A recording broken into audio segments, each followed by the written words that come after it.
बिस्मिल्लाहिर्रहमानिर्रहीम। अस्सलामु अलैकुम वरहमतुल्लाहि वबरकातुहू।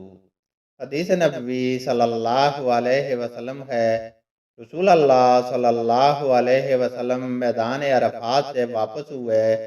जब घाटी में पहुंचे तो आप सल्लल्लाहु अलैहि वसल्लम उतर गए।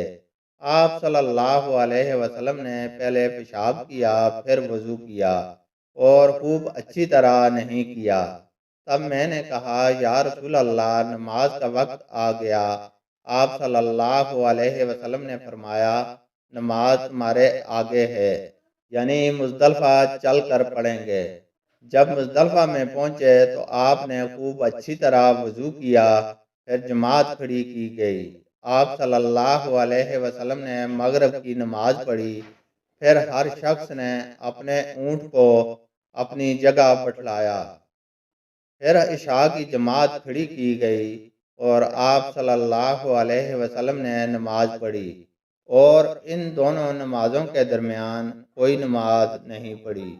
अल्लाह ताला से दुआ है कि वह हमें कुरान और हदीस को सुनने, समझने और उस पर अमल करने की तौफीक अता फरमाए। आमीन।